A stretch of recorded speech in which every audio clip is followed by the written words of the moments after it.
Hello বন্ধুরা, আমি চলে এসেছি একটা নতুন ভিডিও নিয়ে। তো আমার চ্যানেলে তোমাদের সকলকে স্বাগত জানাই। একটা নতুন রেসিপি নিয়ে এসেছি কচু শাকের। কচু শাকের মধ্যে প্রচুর পরিমাণে vitamin A, B, C, calcium পেয়ে যাবে। তো এই রেসিপিটা অবশ্যই যারা রক্তশূন্যতা এবং রাতকানা রোগ রয়েছে তাদের জন্য হেল্পফুল হবে। প্রথমে কচু শাকটাকে আমরা নুন দিয়ে সেদ্ধ করে নিয়ে তারপরে কড়াইটাকে গরম করে তার মধ্যে দিয়ে দিয়েছি সরিষার তেল, কালো জিরের ফোড়ন, তারপরে দিয়েছি কুচানো পেঁয়াজ, লঙ্কা কুচি।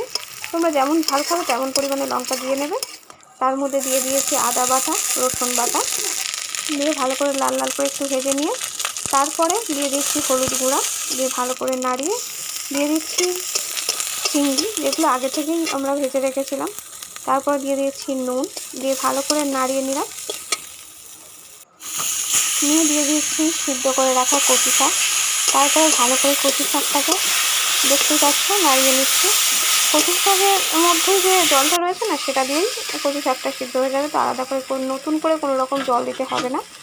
ভালো করে শুধুমাত্র কচু শাকটাকে ভালো করে নাড়াতে হবে, যাতে একেবারে কচু শাকের রসটা একেবারে যেন নিকড়ে বেরিয়ে যায়। ঠিক আছে, দেখতেই পাচ্ছ ভিডিওটা।